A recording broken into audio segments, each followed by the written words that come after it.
Hi everyone, welcome to the Fullest Podcast. I'm your host, Nikki Bostwick, and today's guest is someone who I've followed along with for a while now, and I'm just so excited to share with you Keli Garza. She's the founder of Steamy Chick and the Peristeam Hydrotherapy Institute. She raises awareness about vaginal steaming. She makes it more accessible. She gets all the supplies that you can find on her website and so much more. She does a lot of training, and that's where I received a lot of my education along with other women that I've worked with. And I'm just so grateful to have you on to share your wisdom with us today, Keli. I'm so excited to be here, and I can't wait to chat with you and learn more. Oh, well, thank you. I know it wasn't easy to get all the way down here, but it just worked out so well. I know it's crazy, like you're in Hawaii and then it just all came together. And I've been following along, like I said, for a while, and I'm so inspired by all that you're sharing, and not just around specifically vaginal steaming, but womb care in general, and just women's well-being, and just bringing an outside perspective to the mainstream medical model that we see in this country. And so, yeah, I know that this is like such a lost art in sharing this wisdom, and your company is just so important in bridging that gap for women. And I'm curious, like, how you started the company and what brought you to this field of work. Okay, great. And I wanted to say the same. And I love it. Like, I can tell that you get it right away and that your brand, The Fullest, supports like that natural living and women as well. The way I got started because I heard about steaming. And at first, I learned about it in LA. Like, you know how you go to LA and you learn about things you never heard about before? Exactly. It's kind of like one of those experiences, right? Like, I always hear everything first in LA. Yeah. So I heard about steaming. I heard it from a Guatemalan womb healer who was doing a workshop, and at the end of it, she just mentioned, before everybody left, she's like, oh, by the way, if anybody has period pain or cramps, you could steam. And she did a little demonstration of squatting over something. And I was just like, weird, but we're in LA, so it's whatever. Yeah. And I never thought about it. I never connected. I never thought I would do it. But then the next year, my period was missing. I had gone through something traumatic, and my period, was just like, I'm not coming now. Nope. Yeah. I'm leaving, right? And so I went for several months, no period. And this had happened before, but I never really cared. I was just like, whatever, who cares? Less things to worry about. So then in this case, though, I felt really emotionally out of control. And I just felt like I couldn't base myself. I just didn't feel like myself. And so I was like, I need to figure this out. And so I started to try to think about what was going on. And I realized, I'm having a hormonal imbalance because I don't feel like myself. I feel that something chemically is taking me over, like my personality. So I was like, okay. I was like, well, hormonal imbalance, maybe that's connected to missing a period, So then I was like, so maybe if my period comes, it will help. And so for the very first time in my entire life, I was like, how do I make my period come? Yeah. And that's such a weird question to pose. I'd never, thought, I needed it, right? In today's world, they're like, take a pill. Yeah. You don't ever have to get your period at all anymore. Just take the pill 24/7, never stop. And I wonder what that does. I know. When I can think for a few months, what it felt like. Yeah. What if we're just functioning? Yeah. You know what I mean? With this level of hormonal imbalance. So anyway, so I was like, okay, no, I need to fix this. So I woke up the next morning and I was like, I got a vaginal steam. And so I started searching. This was 2011. Wow. Online, there were 0 search results for vaginal steam at the time. So I was like, okay. So I kept That's on further. insane. I know. I kept on going further and further. And I found that it's something that Koreans do. Now, mind you, I had heard about it, that it was a Guatemalan thing. So I learned that Koreans do it and that I could do it at the spa. Mm-hmm. So I was like, okay, cool. So I found a Korean spa and I went there and I was like, I want to do a vaginal steam. And they were like, Americans don't really do this. And I'm like, oh, but can I? They were all weird about it.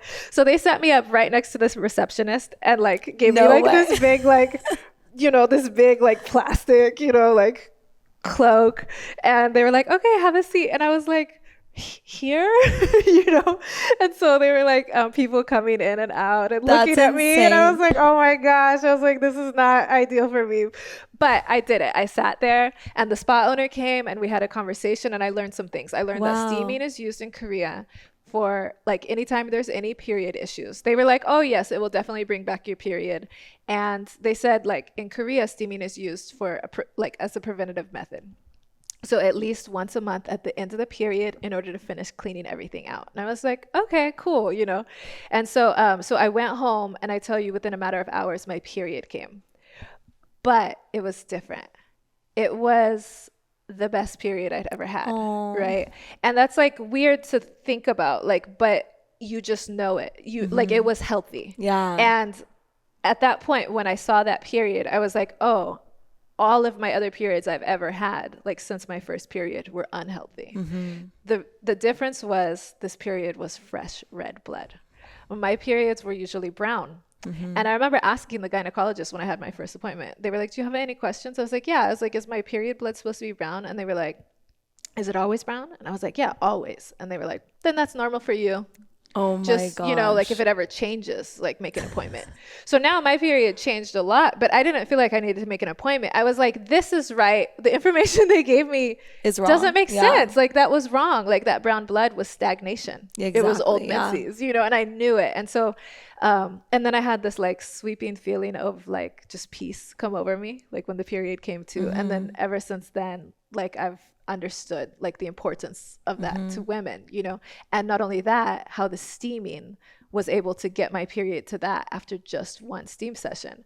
So I was like, okay, I'm sold on steaming, but I don't want to do it in public. I'm a very private person. Yeah. So I made my own stool. I made my own chair. Like I MacGyvered it. All right. Wow. I was like, I'm gonna figure this out. So I MacGyvered a chair, put some things together. It wasn't like cute or anything, but it was like the way I was gonna do it at home. And I picked some herbs and then I started my own steam practice at home. So how did this start a business? I don't actually know. Like sometimes I think about, I'm like, how did I start, doing this? Like I have classes, I educate, about steaming like full time, about the benefits of it. I never told anybody about it, but it was when I was postpartum and I heard what all my mom friends were going through that I was just like, why don't you try steaming? And then as people started to implement it, they were having like crazy results, like miraculous results. And then they started spreading word of mouth. So it was just something that I told my friends about and I would make herbs for them. And very shortly, friends of friends who didn't know me were contacting me and saying, hey, my friend gave me your number. Can you make some herbs for me? Wow. This is what I'm going through. Like, what herbs do I need and what steam schedule? Like how often should I steam, right? So they're asking me all these questions. And so as I was trying to answer all these questions, at a certain point, I was like, let me just put this into a course. Yeah. So I started an online course that answered all the questions. What is vaginal steaming? What are the benefits? Where is it from? What herbs do I need? How often should I steam? And that's kind of just how like it started. Turned into, training others. And yeah, I have 4,000 people from all over the world in 30 different countries in my classes. That's incredible. So it was like, people were thirsty for this information. So what it made me understand is, like, I didn't understand this. You know what I mean? Like, I had my issue, I steamed. But, like, basically women are thirsty for other options. And that's when I learned people aren't satisfied with the options that they're getting at the doctor, or they're going through those options. And then they're still not resolving the issue, or they're creating other issues. So like women are really looking for like a natural alternative. Yeah. And I think that a lot of acupuncturists even and midwives, they're just in this country are just now dipping their toes into it as well. Like a lot of them know about it, but maybe haven't practiced it with their clients. And so like your course is so incredible to also help integrative medicine, functional medicine doctors, acupuncturists, even OBs, anyone that wants to kind of dive in and offer it to their clients. Yeah, totally. Well, I started to I'm kind of curious, and I'm into international topics. I have my degree is in international development. And so remember, I learned it was Guatemalan, and then I learned that it was Korean. Yeah. And then the next thing I learned was that it was Ghanaian. It was done in Ghana for postpartum care. Yeah. So I was like, where is this really from? And so I continued to look, and I found records that like from all over the world. Like when you look at like ancient records or like the first books, like, so you mentioned acupuncture. I mean, all of the old Chinese books like talk about steaming, and they do both steaming and smoking. You know what I mean? That's the other thing. Yeah, smoking. Like there's books thousands of years old with remedies, but not only China, like there's an old Italian book from the 1100s that has steam remedies in it. You know, that was the first female physician, you know, and she wrote down like her, you know, her remedies, and steaming was part of it. Like, you know, there's not any part of the world that steaming wasn't done. So then Iranian culture too for postpartum. Yeah, my mom was telling me. Iranian. Oh, no way. And your mom did it? My mom was telling me about it when I started like getting into it and launching the product. She's like, you know that we use this in our culture. I was like, obviously, because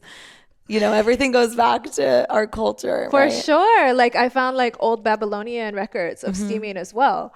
And so it's like, there's just nowhere in the world where women weren't practicing this. So then I was like, wait, what happened then? Like, why did I just learn about it like in my 30s? Yeah. Like, how did it get lost?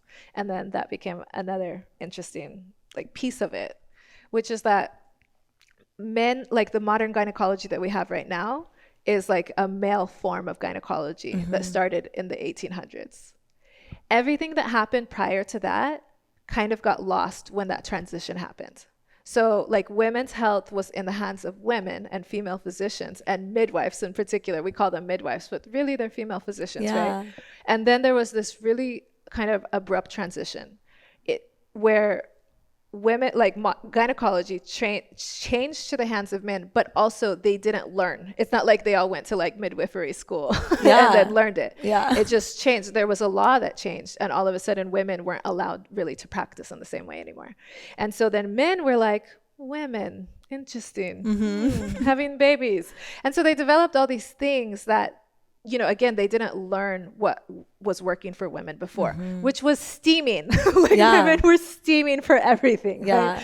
They were like, labor, you know, that's when they put women on the table. They were like, we can't really see what's going on. That's not naturally how women birth. Women birth like on their hands and knees and hammocks, like in all different kinds of positions, but never laying on our back. But it was that transition where men were like, well, we can't really see what's going on down there. So put her on the table so that I can see it. And then they were like, the vaginal opening is too small. Let's cut it. Oh like my gosh. Episiotomies, which were standard. Like even now in some places, episiotomies are standard just because men didn't think babies could come through. Right? They didn't tap into their wisdom like women could. I mean, yes, science is involved, but women didn't need to see. They could feel. Like my midwife, when I gave birth to my daughter, my second child, in the bath, like she didn't need to see anything. She just knew. She just understood where I was at. It wasn't like I need to look. But she also has thousands and thousands of years of knowledge. Like I was just thinking about, I wouldn't take over anything without asking the former person who was in charge of that. Like I wouldn't, you know what I mean? Like if I was going to take over if I was going to watch somebody's child, I would want to know what I needed to know. Do you know what I mean? Like how could men take over women's medicine without learning what we were doing, right? I know. And so based on all of my findings, based on like all of my research, this is an absolute universal practice. The only places where we don't, like if you go back far enough, this is what women were doing. And a lot of times it's the midwives who still have the knowledge. Like if you go to like rural areas, like midwives are sometimes the ones that remember.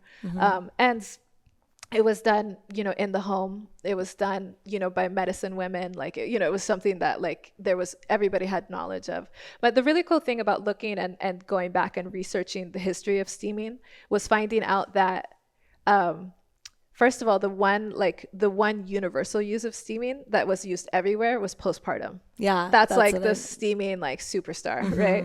But then in other places it was used, like in Germany, I found a midwifery book that says it was used during labor. In Haiti, it's used after somebody is assaulted. Wow. They would steam the person. For the trauma? Immediately, yes. In Korea, it's used for cramps and all the ailments, infections, endometriosis, any uterine disorders, and in all of Asian medicine, steaming is going to be part of. For all like gynecological issues, steaming is going to be a part of, you know, like the treatment. So I really love that we're like rediscovering this and like reclaiming it now in the information age, because now we can then exchange that as well. It's just like learn like, you know, some of the uses of it that maybe our lineage wasn't using, you know, but now we can like learn that that it can be used for everything. Yeah, it makes sense. I came to it with my postpartum care. That's how I found out about it. And then I used it both, you know, after both births, but then in my second birth, I used it. I did like a cleanse before conception with my daughter. And so that's when I started incorporating it outside of postpartum. And then, you know, like learning from you. And I know you did like the 4th trimester study. And because there aren't that many studies that people feel are like very credible. So you got together with another woman I absolutely love, Kimberly Johnson, who's a friend of mine. And I definitely want to hear about that, because I have come across research, like even you saying in terms of your own personal experience, like even just one steam every 28-day cycle can elevate your mood even. Aside from, I mean, obviously your mood is connected to your hormones, right? So it's all just like balancing your hormones, but I want to hear about that. Yeah. Oh my gosh. Wait, I have a question. So then when you were steaming postpartum, was that when your mom was like, wait, we do this? Yeah, my mom's like, oh, this is something that we do, you know, everything. She comes to everything. In Iran, they do this. I'm like, why didn't you tell me? Oh, wait, she didn't tell you before. She didn't tell me before. And I'm like, why didn't you tell me? She's like, I just forgot. And I'm like, but she's also one of those people that like got duped, like from getting a hysterectomy on accident from her, like in a surgery. Like she's like, I didn't know. And so when you were just telling me, I was like, it's so true. They go in there, they do surgeries that they don't fully tell you the repercussions of it or what's going on. And women are just unaware of what's being done to their bodies. And my mom is so connected to our culture. I mean, I didn't speak English until I was 5 years old. And my entire family had immigrated here, like from my dad's side. So I was just constantly around my aunties and my grandmother. And so but they were also becoming more Americanized. So like when I was younger, I was really in it, right? And I would learn about, like in Iran, we have like hot and cold foods and like why you shouldn't, you know, eat certain things. Obviously just in womb care, like you want to eat warming foods and all that. Obviously saffron's warming. I mean, I'm really connected to that whole situation, but it was something I learned at a really young age. And then as they got older, they started leaning more into pharma and the way of life here.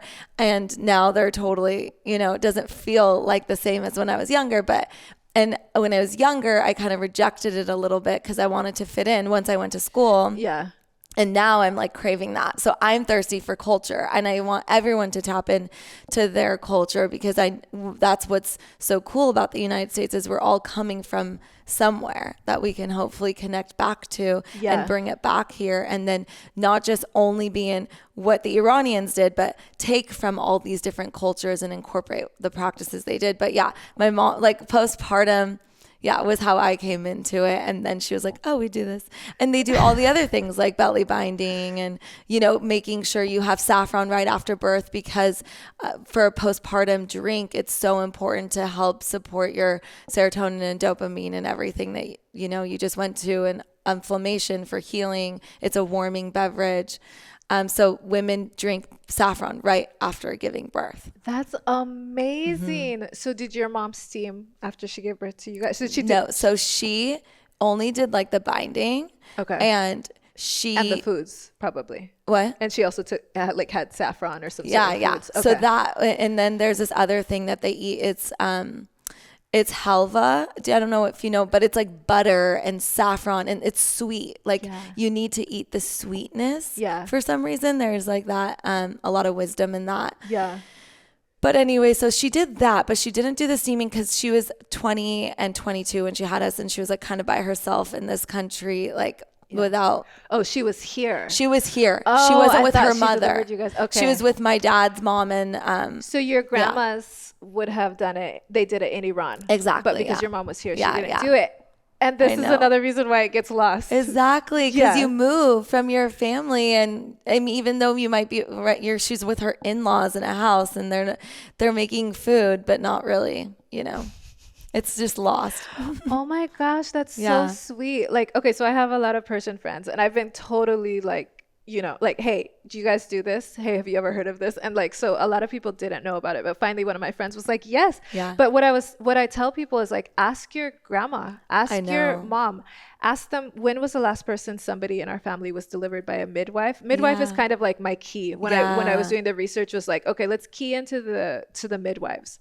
Because even one of my friends I was talking to from Nicaragua, and she was like, what do you do? And I was like, I make herbs for steaming. And like, I was like, do you guys do that down here? And she's like native and stuff. And she was just like, no. And then I was like, what about after you give birth? And she was like, and then like you saw the memory come back. And she was like, yes. She said the old midwives used to steam us after we gave birth. And it's like, actually, I steamed after my first 2 births. You just kind of forget because you're in that like zone, you know, where I feel like it's something that's sometimes easy to forget, even though it's so miraculous. And she goes, and it felt so nice. She goes, it felt so nice. Really, she says, when I think about it, she says, it was such a sweet memory. She said, I said, so then what happened with the other babies? She said, I went to the hospital. Yeah. And so it's kind of like seen as development. It's seen as like progress to be able to go to the hospital. Exactly. But then you lose that care.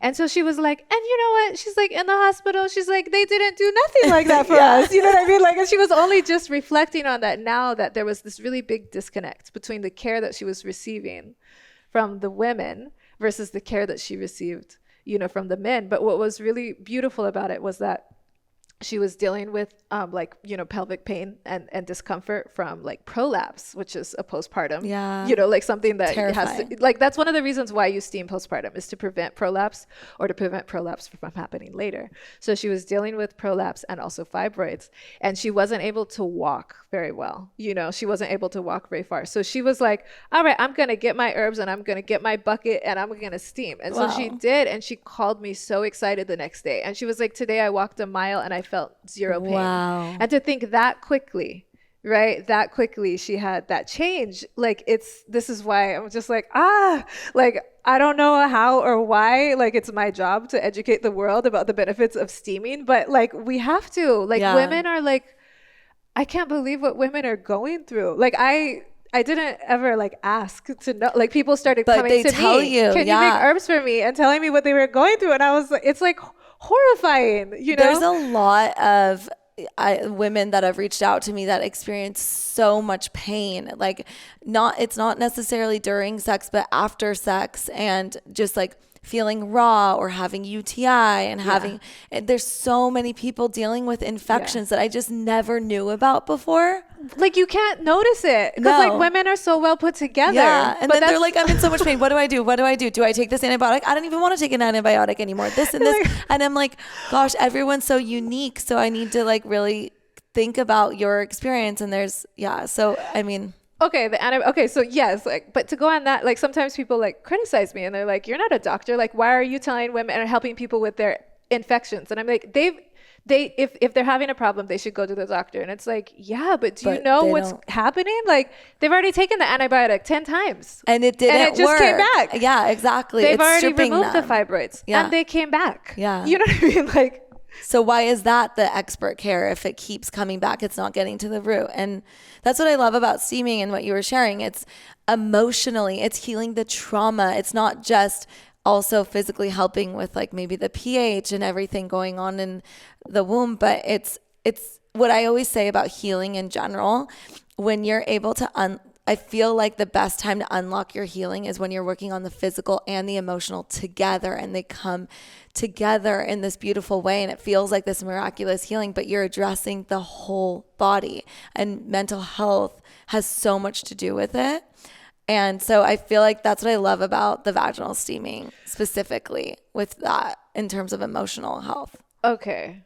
For real. Yeah. Like, I feel you on that. And it's really interesting. Like, you know, I, you know, when people were coming to me and they were telling me their period issues, I go to acupuncture, and I know that acupuncturists can read the period. So I partnered with Chris Gonzalez, and I would have her do an intake and let me know what imbalances the person had. But I was also studying how to be able to read it myself. So I can read people's periods and tell what imbalances they have based on ancient traditional Chinese medicine, right? And so what's fascinating to me about Asian medicine is there's actually no disconnect between the physical and the emotional, right? Or the spiritual, like they're all one. So for example, if you have stagnation in your period, you have stagnation in your life. Like they don't consider a disconnect between those, right? Yeah. And so, like the emotional thing it's so hard. I mean, what do? We talk to therapists, we talk to friends, but it's so hard, right? Like for example, if somebody who has been assaulted, like, what do we do for them, right? Like, what do we do for them, right? We can talk to them, like we can love them, but one of the things that I started to identify is like, we're not actually looking at the physical repercussions of the assault that they went through, right? Like if somebody's period is missing afterwards, or if they have pain now with sex, or if they have infections now with sex, which these are all things that happen after somebody's assaulted. If we're not addressing those things, then we're not really helping their emotions. Yeah. Right? Because now they're going to be triggered every time they get their period, Yeah. every time they have sex, or every time they have sex, right? Like, so unless you're addressing the physical, you're not actually addressing the emotional. So the other thing that makes me think about is the postpartum depression. Yeah. Okay, Nikki, I don't think that women are depressed postpartum. I actually think that they're prolapsing. Yeah. I think they're dealing with infections. I think they have stitches that didn't heal. I think they had episiotomies that were done without their knowledge. Sometimes they're done without their knowledge. Yeah. Oh my gosh. The trauma like, that is there you go depression? through. Yeah. No, like there is not a mental health issue there. There's a physical health issue there. Like to send a woman, now of course we did home birth. Yeah. But I did do a hospital birth. That was the most traumatic experience. But then I also was like, it's not traumatic. It's not traumatic. But then you and I recounted, I'm like, that was traumatic. That was traumatic. But you like want to tell yourself that it's not. Well, yeah, because we're trying to be okay. Yeah. I've done a lot of like, I did a really cool biodynamic craniosacral therapy series of sessions to go through healing the birth that finally I could talk about it. Like I couldn't really talk about the experience. Luckily I still had a vaginal birth, which is like something that was really important to me. But yeah, I think there's so much that happens against your will and you feel like you're just disempowered and that your decision, it's always like, that's going to harm the baby. If you know what I mean? Then there's a lot else that can happen once they think that you're going to harm the baby by trying to make a decision that feels right for you and your baby. Yeah. Then all of a sudden CPS gets involved and there's a lot of other things that start to happen. Can you say what CPS stands for? Child Protective Services. Okay. So you know about this? I mean, it happened to me. What? Yeah. What happened? Well, it's like something to do with my son and and my daughter. They have a genetic condition. Yeah. On paper, and like you can't really tell, but it's super rare. But then I just was like, hey, I'd like to go see a specialist that I'd like to go see, myself tomorrow. And then it became like this whole thing where I wasn't, taking it seriously. CPS is going to be called because I wanted to leave the hospital. They had to come to my house to make sure I was like the right parent. I was 28 years old, just gave birth to my first child, had no idea what was going on. They were just like, if you don't feed your child every 90 minutes, he'll die.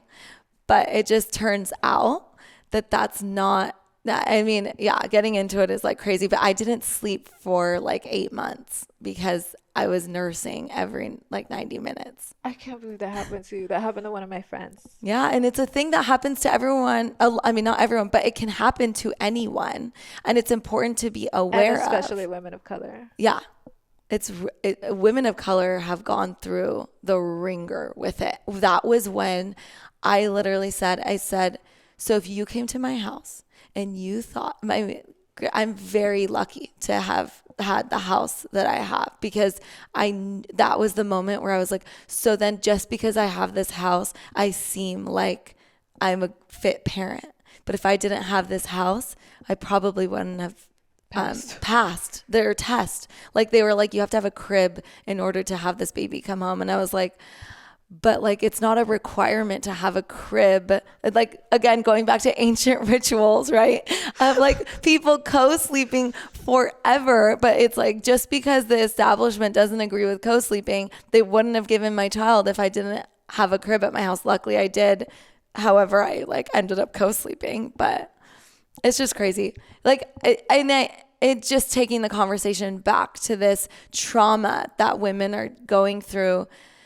in the hospital setting I'm not saying that the hospital. So mad. Yeah, the hospital is like, I understand. If I broke my arm, I will want to go to the hospital to get it healed. You know, ideally I'd have like my own doctor friend that helps together. Me. But of course, there's a time and a place for Western medicine for sure. It's just maybe we are going about it like that. It should be a last resort, and we're using it as a first resort. And I think that's where you and I are trying to share this wisdom and information that has been around forever across cultures, where we can finally say, listen, this was something that was healing for women to experience together with their mothers, with their aunts, with their grandparents, like all this wisdom that women can. I mean, other countries, like obviously, you know, the woman giving birth goes back and lives with her mom, and the mother takes care, the grandmother takes care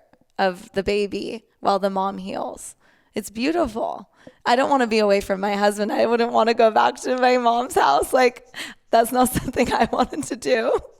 But it's so nice to be taken care of. And it doesn't have to be this elitist thing that I think in this country we've made it like, oh, LA people, and because it is so LA, obviously steaming, but oh, like Kourtney Kardashian is steaming now. Oh, it's like such an elitist thing. Oh, having care 40 days postpartum is such an elitist thing. But it's like, no, this is the way it should be.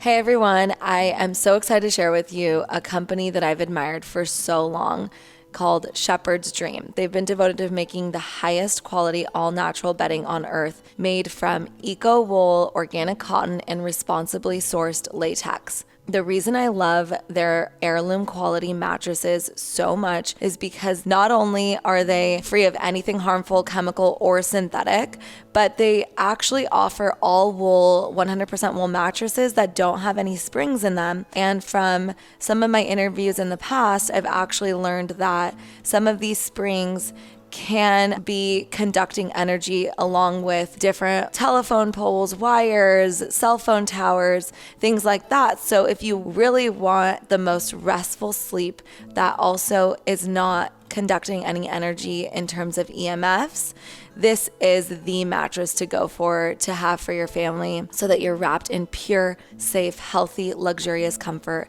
that's going to last for years. Discover the practical magic of mattresses and bedding that honor you and the earth. For 10% off your Shepherd's Dream order, use code THEFULLEST at checkout. I want to take a moment to share with you about a practice that I've enjoyed incorporating into my personal monthly routine, and one that I'm so excited to become your new favorite healing ritual, because we just launched our own version for our community to experience as part of their well-being routine, called Womb Protector, a blend of pelvic steaming herbs. Pelvic steaming is a long forgotten practice that's been used for centuries across many cultures. We created our own kit and herbs for the most user-friendly, elevated steaming experience, allowing modern-day women the opportunity to reconnect to the ancestral wisdom of the womb. At The Fullest, we believe that mental health is the foundation of wellness. Our mood affects every aspect of our lives, so self-care is an important tool that we have to stay well.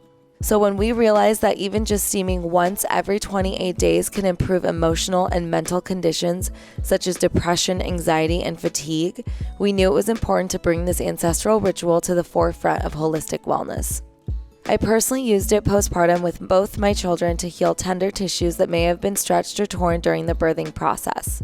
Steaming consecutively over the first week after giving birth can help speed up recovery and support the mother in reconnecting with her body. Our Womb Protector blend of pelvic steaming herbs is formulated specifically for gentle monthly support and also aids in conception, fertility, postpartum healing, and even preventing recurring UTIs and infections. Use code THEFULLEST Podcast at checkout for 15% off our product line and experience the beauty of tapping into your intuition and starting your own pelvic steaming journey. This is women's care. This is gynecology. This is actually true gynecology. You can't take what women have done since the beginning of time until now, throw it out in the 1800s, and look at what happens. You get sent home from the hospital. If you follow all their directions, Yeah. you get sent home good. If Yeah. you reject anything, then they worry that you're not a fit mother, Yeah. right? That's a special thing. People don't even know that though. So I'm so glad that we're minorities sharing. go through, Yeah. right? Like a special extra step, Yeah. right? And then when is your checkup? 6 weeks. You know, a lot of people die within the first 16 days postpartum. Oh my God. Like when you're looking at mortality, the issue with maternal mortality, it's that first 16 days. Like it's not just during childbirth. It's also that first 16 days.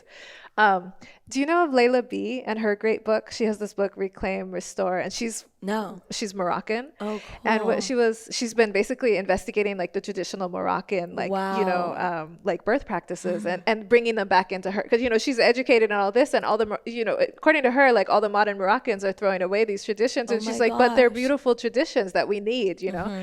And, but one of the sayings is that within the first 40 days after giving birth, the grave is open. Wow. So can you imagine that you would send somebody home and then not see them until about 40 days, that 6 weeks? God.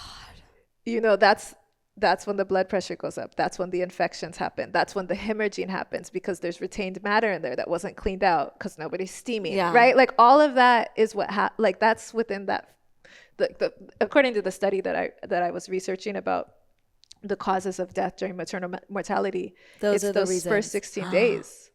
Oh my gosh. Yeah. And the top 3 reasons are hemorrhaging, which happens when everything hasn't been flushed out. Yeah.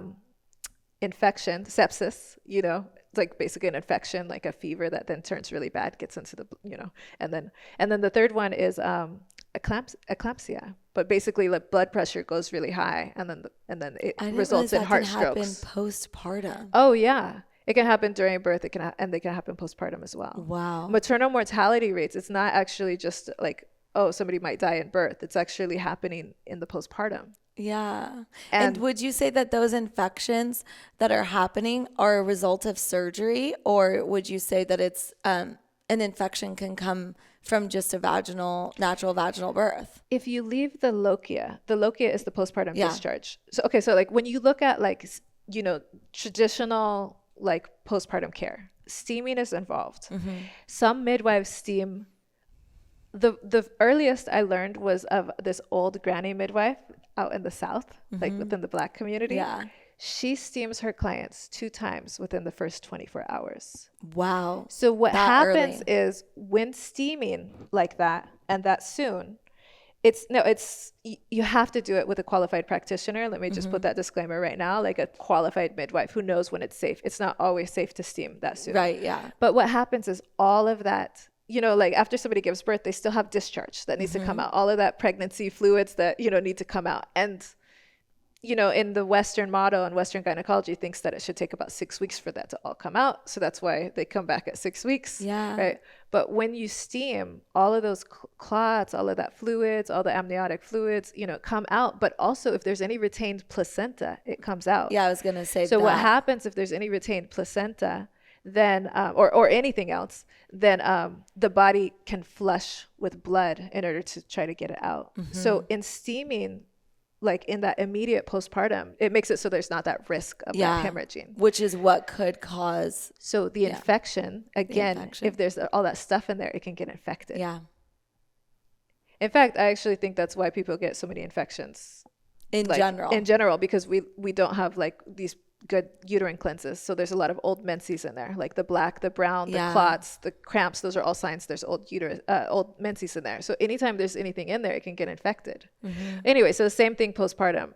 So I actually had an infection with my second childbirth, a lochia infection. No way. So you're just kind of like going along and it's all normal, but then all of a sudden like something's not right, you know, like I mean, like, again, I'm still private. I hate talking about it, but like, it didn't smell good. Okay. Okay. Like, yeah. It's like something smells bad. How long postpartum? It was 1 week. Wow. And my midwife was like, oh yeah, that's when the infections happen. Wow. She was like, yeah, you know, she's like, if, you know, once you get around 7 to 10 days, that's when the infection hits, you know, if there's going to be one, right? Like midwives know this, right? Yeah. So that's why they're there that first week after, and they're really looking at you at that time to make sure there's no infection. Wait, why are you laughing? I'm just just laughing because after my first birth, they like stitched me up because I had like a 2nd-degree tear. And I just remember just crying because I was like, they stitched me up. I don't have a like vagina anymore because I like couldn't look. I couldn't bring myself to look because it was like so painful and terrifying. So I was like, I'm not going to look. I'm not going to. And so I was like, I'm pretty sure like there's no opening anymore. And I would cry about it because I literally believed that they messed up and there was no opening, but I didn't want to think or talk about it. So I would just cry.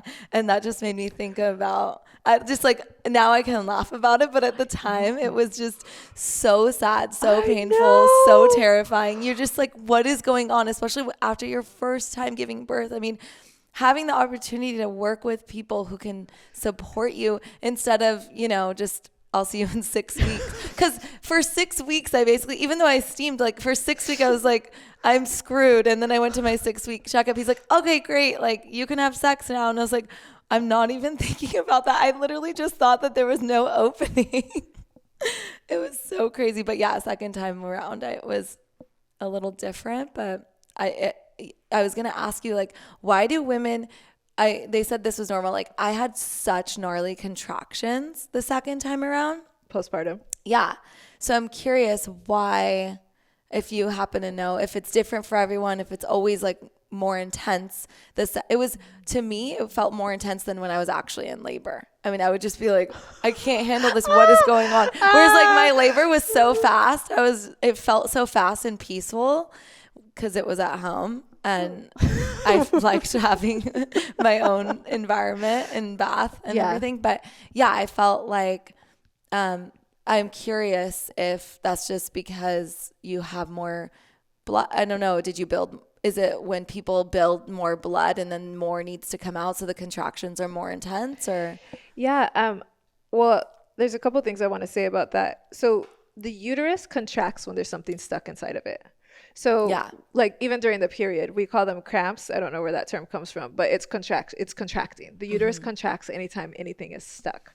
So the postpartum contractions were a sign that something was stuck. So the postpartum contractions can be intense. I actually I didn't cry during childbirth. I was cool. I was strong. Yeah. You know, I was doing what I was doing. And then my big old baby came out. My big old 10-pound baby came out. And she was looking at me. She was like a trip, you know? It was like she was all present, you know? It was like, wow. Like, I don't know. It kind of felt like an alien. Yeah. I was like, oh my God, there's a baby here looking at me, you know? And then, as I was like looking at this baby, trying to orient to this, like what had just happened, this contraction hit me. A postpartum contraction hit me. And it took me out. I told my husband, I was like, get the baby. Yeah. I was like, get the baby. And I was like, what's happening? You know, because like I think I was breathing during labor, where I was like, at this point I was like hyperventilating. Like, what's happening? Why does this hurt so bad? And I wasn't expecting it. And it was the placenta. It was this huge placenta. The second one wasn't as big as this one. This first baby, everything was big. So I got hit by that contraction, and that one knocked me out. And I think it was unexpected.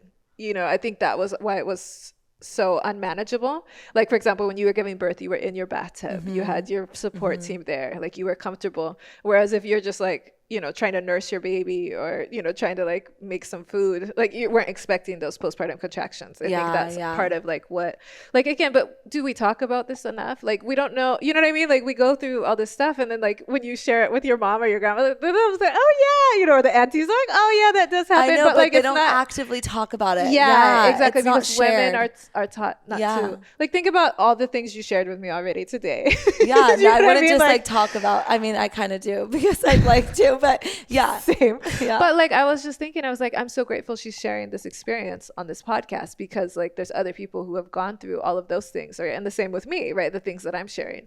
And I think that's one of the things about our work, right? Yeah. And doing this education is that like everybody comes like out of the woodwork, like, oh my God, that happened to me, and I thought I was crazy, or I thought I was insane, or like I never told anybody, right? And it's just like, it's because we don't normalize being a woman. Like, our society hasn't normalized being a woman. And some of it seems so I mean, it's so irrational to think I'm fully closed up. Like, it doesn't make sense, but that's just what you're feeling at that time. And you know, it's just... The other thing is, some of these doctors close people up too tight. Yeah. So it's actually this thing. It's horrific. was like, okay, I'm like pause to think about whether or not I share this or not, because it's really traumatic. But like doctors, they do something called the husband stitch. Oh yeah, and so again, I don't know if that's what happened to you or whatever, but like ultimately when they stitch women up, sometimes they do stitch her up too tight. And like I actually, one of my early clients was the first one. She was in her like 60s, and she was dealing with prolapse. So the way that that's dealt with by doctors is they do a surgery. So they will cut like some of the skin off of the vaginal canal, like that's what's prolapsing, and then they stitch it up. And they stitch it up tighter, right? And when she says that her husband said that when the doctors came out, the surgeons, they were like, we made her nice and tight. Like, you're going to love her now. Like, that's horrible. They were saying, and she said like her husband was like, that's gross. Like, you know, whatever. She was so tight that she wasn't able to she wasn't able to have sex at all. They had stitched her up too tight. Oh my gosh. So it is a thing. And it is a thing. And then it was like, I don't know when, like, you know, again, I would have to go into like, I would have to do more research about it. But basically, like, I don't know, in like the 40s, 50s, you know, when doctors were stitching women up afterwards, they would go, and we're adding an extra stitch in there for the husband. And they would stitch up women too tight. That's horrible. It's like awful. Yeah. Because what was happening like with this client was that she was tearing open every time they tried to. Gosh. So she was bleeding every time, you know, and like, and with steaming, she was able to, her and her husband were able to be intimate again. Oh my with goodness. Steaming. That's so because steaming creates elasticity. Yeah. You know, and so it was making the skin more supple. And I think it also helped to soften the scar tissue. At least that's what happened in her case. So it helped to soften the scar tissue. It made the skin more elastic, and they would steam right before sex. So anyway, so what you were saying wasn't completely off. The fact that you were scared about, you know, like what was going on down there, but also the stitches. Like one of the findings of the 4th trimester vaginal steam study, which was a study where we took a group of women and we steamed them postpartum, and then we compared them to a group of women who hadn't steamed postpartum. One of the findings was that all of the people who steamed, their postpartum contractions, they had 0 postpartum contractions at 6 weeks. The non-steam group still was dealing with postpartum contractions at 6 weeks. Wow. Contractions are a sign that everything is out. So the non-steam group basically never even got their uterine cleanse. Okay, so uterine cleanse. Okay, the period is a uterine cleanse. The word period comes from male anthropologists in the 1800s who decided to study women and said that women have a periodic illness from time to time. That was their way of describing the period. That's where that term comes from. The period, what we know as the period, is actually a uterine cleanse. So we go through a uterine cleanse once a month. And then we go through a uterine cleanse postpartum, but the postpartum uterine cleanse lasts for a month. And every single culture around the entire world knows, like when we were in women's care, knows what's required for a proper uterine cleanse: warmth.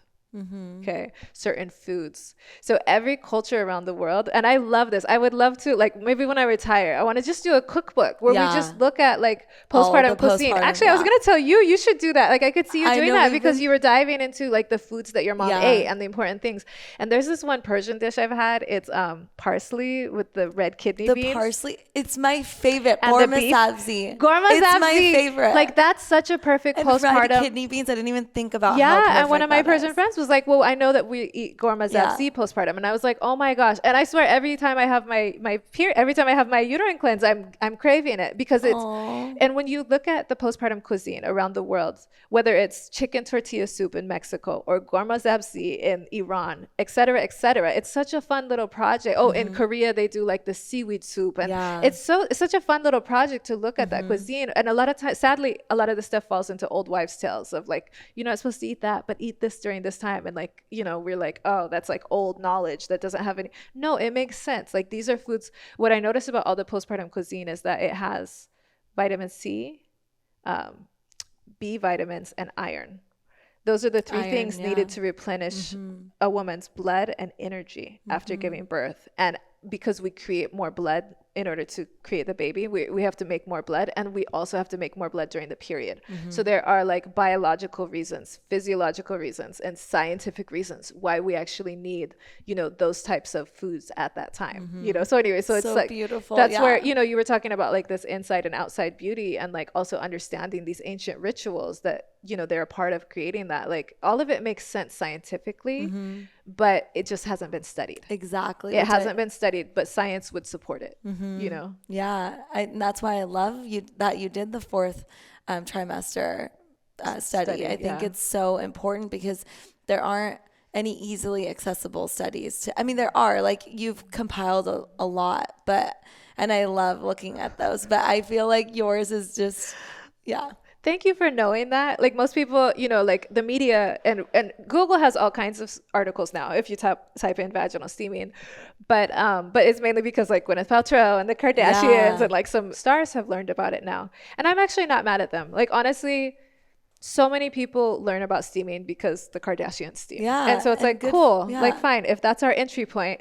Exactly. That's what I always say too. It's, as long as the information is getting out there, even if it's being poo-pooed on or being called a certain, just that it's out there, that's a thing, as long as you can, if that way you can Google vaginal steaming and get to Steamy Chick and then really learn about it if you're interested. So what the articles say over and over again is there's no scientific evidence that this is beneficial. And there are studies. There's about, 10 studies mainly done in other languages. Countries, and if we also went to like Korea and China, there's probably more studies that I haven't even been able to find, in English. But there are studies. There's studies that show that steaming, like there was one that I was looking at in the case of endometriosis in Korea that recently came out. And what they were finding is that when they do laparoscopic removal of the endometriosis, which is a bad uterine disorder where somebody is dealing with very bad uterine cramps, and then basically their uterus is growing the lining in the wrong places.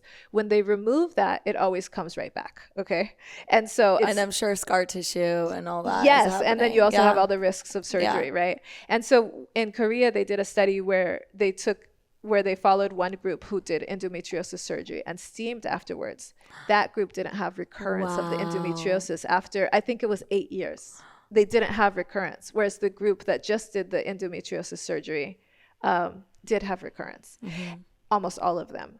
And so when you look at this, we have to understand there's a disconnect between steaming and gynecology as this, fringe thing, or this like holistic thing versus like scientific thing, only because of the way that modern gynecology developed, in that men took over and didn't learn what was happening prior. But like in Korea, they mixed the two. And what you find is that it's integrated, like there's not like this main like difference between it. And so it's really incredible to see how much better the results are, right? Like, because ultimately what doctors want is like, happy patients, healthy patients, right? And better outcomes, right? Like, so it's not something that's like against medicine. It's not something that's against science. But we do have to understand very little research money is put into women's health. I found a statistic, again, I don't know if it's correct, but that only 1% of all medical research funding goes towards women's health issues. Wow. Out of that 1%, when you look at what's being studied, it's almost all pharmaceuticals. So yes, nobody has prioritized steaming, right? Like nobody's put any money into studying it. So that's why me and Kimberly came together and we crowdfunded just among our own community. Like, let's study this, And so we did our own study, which is the first ever study ever done about vaginal steaming in the United States. And the results were incredible. Now, of course, we're prejudiced, right? So like the best, and it was only a trial study. It only had like 6 people in each group, right? So we really need it to be done, again, another trial study with at least 30 people in each group. But I'm not even the best person to do that because I believe that steaming works, right? Yeah. So that's considered like, it's not subjective, right? It's considered a bias, right? But I'm like, okay, so somebody do it, please. Like, who's gonna do this? Like, this is like, what are they right now? Like, there's all this talk about maternal mortality. I'm like, fine, if you guys are worried about mortality, study steaming. Yeah. Look at this study. Like, there are solutions to every single cause of mortality if steaming was offered. during childbirth and postpartum, because the other thing is steaming can be used for labor. So for example, that tear that you went through, what they're finding in the Czech Republic, where they've started now integrating steaming into the maternity wards, is that people aren't tearing who choose to steam. So like if somebody goes to the hospital, then, you know, they just say, okay, here's your, you know, you have your suite, you know, your labor and delivery room. And then they're like, and here's a steam sauna in case you want to steam. And then the nurses will do it, or, you know, instruct the mom how to do it. And it's just something that she could do. Because, you know, like when you're in labor and you're waiting, like you just need something to do sometimes. And what they're finding is the moms are having less pain. They're having a lot more, like they're able to manage, you know, like the pain a lot better. They're having shorter labors. Well, shorter labors protects both the mom and the baby, right? Like, that's why they're always like, we're going to do a cesarean or we're going to induce you because the baby, like the baby could be in distress, right? So they're having shorter labors. They told me on average, now again, I need to go and I need to like do more research and understand what's going on, but they're saying on average the labors are 6 hours. What? That's incredible. And then the last point is that the women aren't tearing. Wow. So then I was like, I keep on checking in with like the folks in the Czech Republic, and I'm like, still no tearing, still 6 hours. Any transfers to cesarean? And the last time I talked to doula Monika Valova, she was like, actually, she's like, because now it's so many hospitals. She's like, so they're dealing with so many different situations. She said, I think that there has been some tearing and there have been some transfers. But when we're looking at how many people steamed during labor, was it 1%? Was it less than 1%? Even if it was 5, you know what I mean? Like it's a small number that are getting transferred or having any tearing, or whose labors are going over 6 hours. Because they were like, sometimes they're quicker than 6 hours, but we'll just say 6 hours, like to keep it a safe number. That is a dream. A 6 hour labor is like the perfect amount of time. So now you've protected the mom during childbirth, you've protected the baby, you've protected her afterwards. Like this makes sense. This absolutely makes sense. It's already part of gynecology. All of the, like that book from the 1100s is called the Trotula. And Trotula? It was called Trotula. And it had a lot of steaming in it. And it was written by the first female physician who then like, you know, trained other physicians. And she wrote this book called Trotula. It has all these steaming remedies, including for labor. That book was considered the Bible of gynecology. That was the gold standard for gynecology all throughout Europe. I need it. That was the Italian book you were talking about? Yeah. Oh all throughout Europe, that was the absolute standard for gynecology. So it's like also not, it's not that it's not part of gynecology. Yeah. It just got dropped. Well, that's the other thing is Europe is still, you know, so many women are still referring to female physicians or midwives for their care, rather than in the United States. It's, you know, I think less than 10% maybe. It's low. Yeah. Whereas there, I'm pretty sure, I thought it was like 70%. Wow, that's amazing. So they have so much more wisdom around them than we have access to. Yeah, but a lot of it got lost over there too. Yeah, still. Because what had happened was there's this other book by Monica Green, and you've got to get this one too. It's Making Women's Medicine. It's making... I forget what it's called, but it's basically like making women's medicine male, I think is what it's called. And it's basically how gynecology transferred from women's hands to men's hands. And basically there was all these laws that were passed that made it illegal to practice medicine unless you were a medical doctor. Well, at that time, only men were medical doctors because they were the only ones in the universities. Women weren't even allowed to go to universities. So you very effectively had this very fast transfer over. And at that time, I think a lot of times we know the history of the witch hunts and stuff like that. And I think we still have like signs of that in our culture, right? Every Halloween, you know, ding dong, the witch is dead. Yeah. What is that? They were killing all of the women healers. And we're singing a lot of the midwives died or went underground at that time. So like the information wasn't safe. Yeah. You know, like first of all, a lot of the knowledge was killed off. And secondly, it became unsafe for us as women to take care of ourselves, right? Like, I mean, look at like how people respond. Steaming, like, I don't even think steaming is a big deal. I've been doing it for like 10 years. It's like, it's not a big deal. To me, it's like as, tea. You know, unique as drinking some tea, washing my hair, I do my steam. Like, it's not a big deal. And but people get freaked out. They freak out. They're so scared. And it's like, it's just steam. But look at what they say. Like, I was flabbergasted at the things they said about Gwyneth Paltrow when she shared that she goes to the Korean spa and steams. I was like, oh my gosh. And everybody's just like, Gwyneth Paltrow's not a gynecologist. If you have a problem, go to the doctor or have an orgasm. I'm like, what? You know what I mean? Like, it was just so many weird comments and calling her such bad names. And I don't know if part of that has to do with like how people perceive her in general or her brand. I'm not sure. I only really got familiar with Gwyneth Paltrow when all these people sent me these articles out in 2015. I'd already been steaming for like 5 years. Like, did you know steaming could kill you? Did you know steaming causes infections? And I'm like, it's done none of that. Like, you know, but like these articles are just so like, it's just so out of place. You know what I mean? Like they were just so filled with misinformation.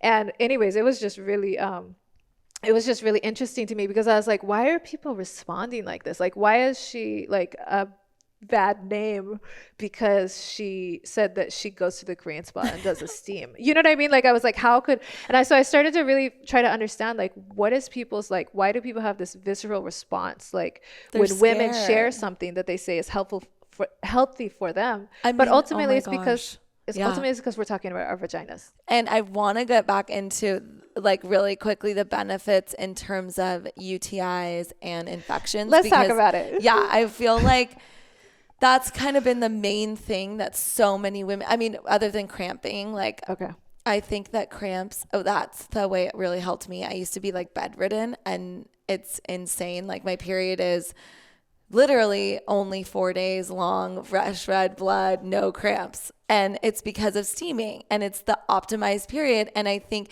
and we've shared about that too, where it's like, hey, you guys, cramping isn't normal. And we've gotten a lot of people who've been upset with us, but it's like, just because it happens to so many women doesn't mean that we need to normalize women being in pain. Yeah. So yes, that's one aspect of it. And I think our community has really learned a lot about that and has come to steaming for that specific reason, for a proper womb cleanse. And so I really want to talk about like the other side of it because I don't wear tampons. I wear diapers. Like I wear period underwear, right? And then I call it my diaper. And my daughter like brings it to me. It's hilarious. Oh my gosh. Yeah, my daughter she'll be mommy diaper. And it's like, oh my gosh, so nice because she's in diapers too. Yeah. She's like, yeah, exactly. We're one and the same. It's a bonding moment. But yeah, I think that, you know, so the two things before we like really close out the conversation for me would really be this idea of womb care aside from steaming that you have shared a lot of wisdom on,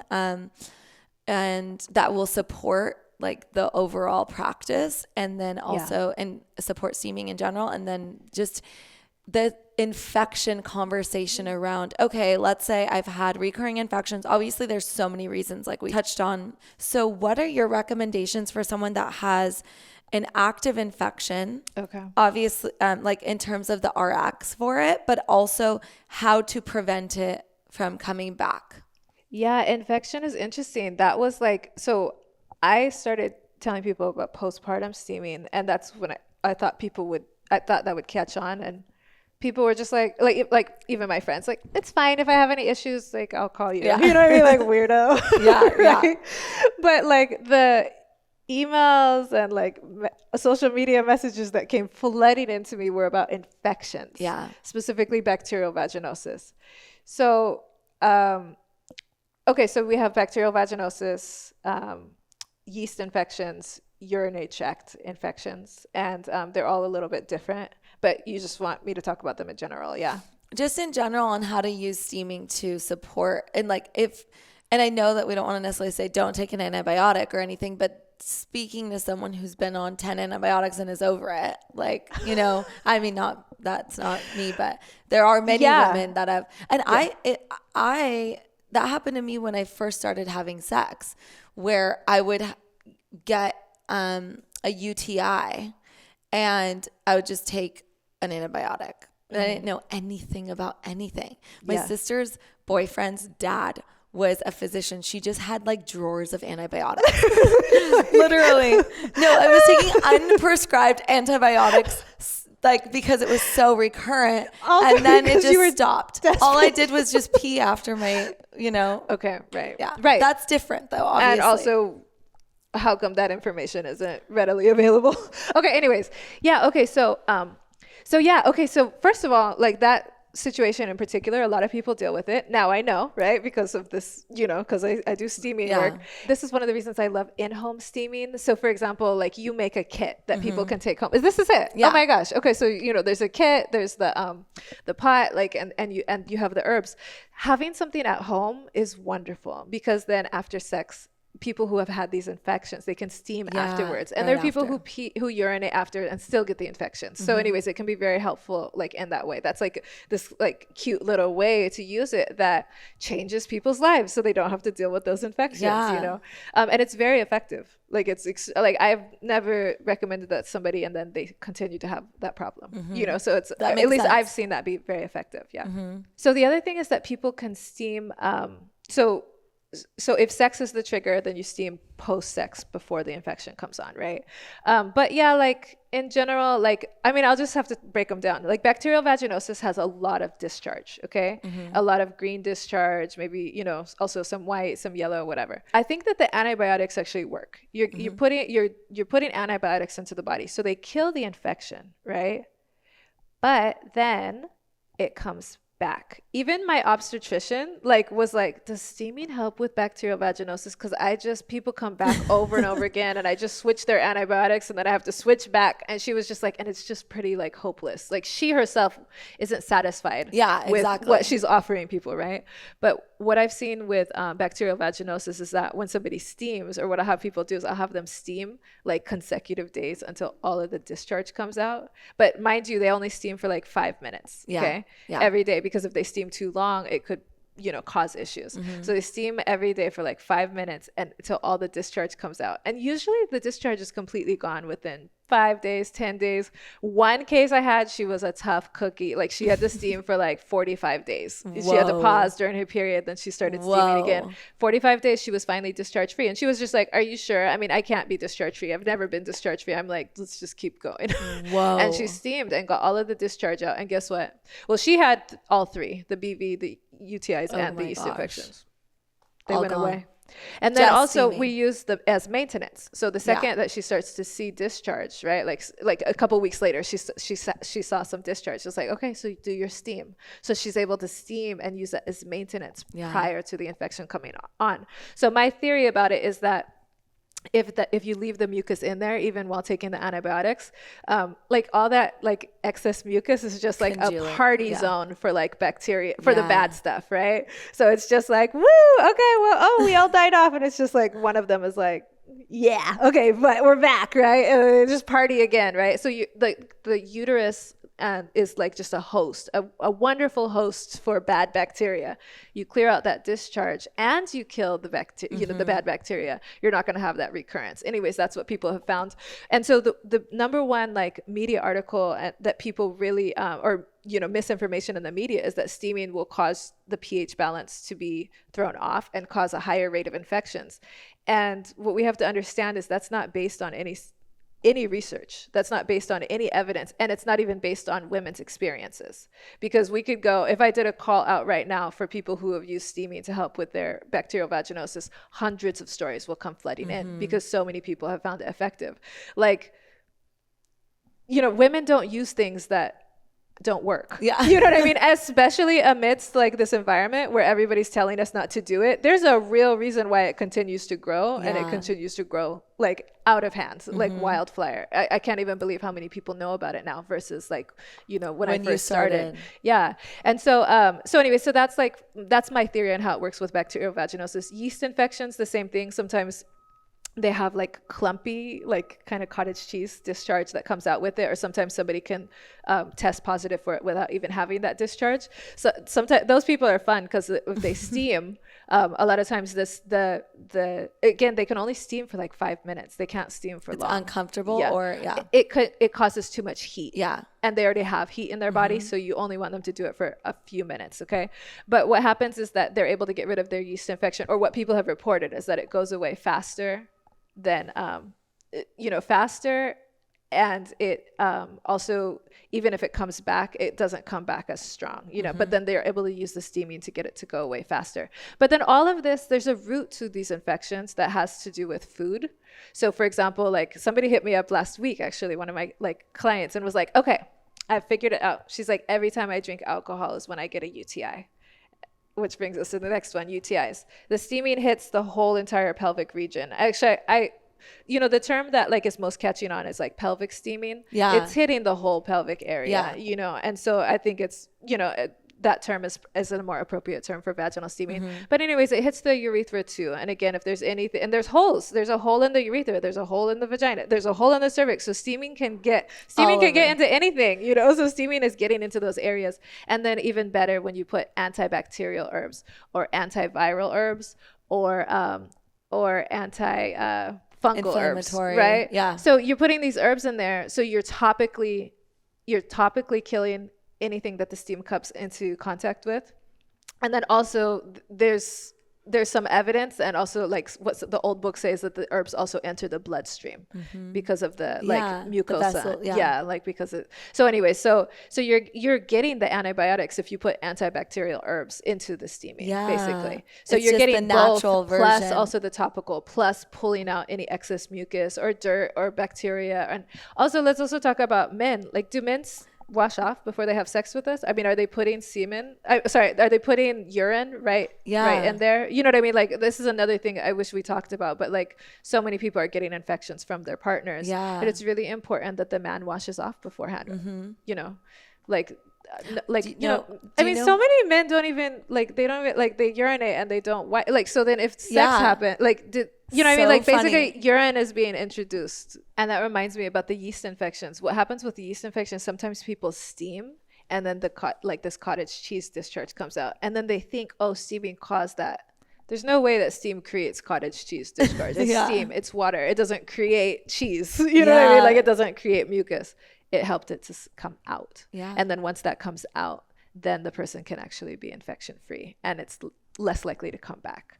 So there's all kinds of uses for it for infections. And honestly, I think that's the area where people have been, like, one of the areas where people are the least satisfied. And I think that's one of the reasons, like, definitely been a big entry point to people trying steaming, because of infections. I just love everything that you share, and I'm so happy we're able to finally meet in person, and I'm looking forward to just the work that you're continuing to do. And anyway, like, we can be part of it, just let us know. And again, thank you so much for joining us today. Likewise. Let us know how people can connect with you right now, though. I'm sure there's so many people interested in your courses too. You can go to steamychick.com, and we didn't get to talk too much about womb care, but I have a free class on womb care, actually. Awesome. And so go to steamychick.com, and then on Instagram I'm at Steamy Chick. Okay, well, thank you.